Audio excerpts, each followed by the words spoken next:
Hello everyone, good morning সবাইকে। তো সকালে উঠেই শরীরে রনি কলমের আত্মা ঢুকে যাওয়ায় একটু পোজিং করে নিজের বডিটা দেখে নিলাম। আমার বডির মেন সিক্রেট হলো এই যেটা, একদিন খেয়ে দেখবে, খুব স্বাদ লাগবে। সকালে জলখাবারে ছিল 3টে ডিম এবং মুড়ি।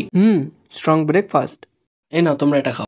তারপর আমার সবুজ সাথীকে নিয়ে বেরিয়ে পড়লাম। গঙ্গায় যেতে হবে তো, আজকে তো সানডে। গঙ্গায় এসেই একটা সাংঘাতিক দৃশ্য দেখতে পেলাম। একটা বাচ্চা ছেলে অ্যানাকোন্ডা সাপের বাচ্চা নিয়ে খেলছে। কি সাংঘাতিক বাচ্চা রে শালা। ক্যামেরা সেট করতে ক্যামেরা আমার মুখের মধ্যে মুতে দিল। তারপর একে একে নিজের বস্ত্র হরণ করে অর্ধনগ্ন অবস্থায় নেমে পড়লাম গঙ্গায়। একটু হাবুডুবু খেয়ে নিলাম। তোমার প্রেমে তো আর হাবুডুবু খেতে পারলাম না। এই মা, তুই সাঁতার পারিস? তুই যে সাঁতার কাটছিস? হ্যাঁ আমি পারি, ছোটবেলা থেকে বিয়ার গ্রিলস থেকে বড় হয়েছি তো। তারপর নিজের শরীরে একটু সুড়সুড়ি দিয়ে নিলাম। চলো এবার বাড়ি যাওয়ার পালা। শ্যাক করে সাইকেল নিয়ে বেরিয়ে পড়লাম, কারণ জোর খিদেও পেয়েছে, জোর হাগাও পেয়েছে। কি দিয়ে কি করবো কিছু তো বুঝতে পারছি না। সকালের বেলা ছিল ভাত, উচ্ছের ডাল, আলু ভাজা এবং 25% বড়া আর অমলেট। নাও তোমরা এটা খাও। না, আমি খেয়ে নিলাম, কারণ প্রোটিন পূর্ণ হবে না। বাবার হোটেলে ফ্রিতে খেয়ে এবার শুয়ে পড়লাম। জিমে যাওয়ার জন্য প্রি ওয়ার্কআউট খাচ্ছি।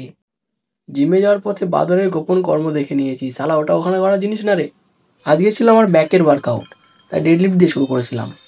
তোমরা গেস করতে পারো এখানে কত কেজি ওয়েট আছে। সেকেন্ড এক্সারসাইজ শুরু করলাম প্ল্যাট পুল ডাউন। এটা আমি 3টে সেট 12টা রেপিটেশন করে থাকি। থার্ড এক্সারসাইজ ছিল ওয়ান হ্যান্ড ডাম্বেল রো। এটা ব্যাকের জন্য খুব এফেক্টিভ একটা এক্সারসাইজ। তোমরাও তোমাদের শিডিউলে এটা অ্যাড করতে পারো, যারা যারা জিম করো। লাস্ট এক্সারসাইজ ছিল আমার পুল ওভার। তো এটা আমি 3টে সেট 12টা রেপিটেশন করে থাকি। তো আজকের জন্য এটুকুই ছিল। টাটা সবাইকে।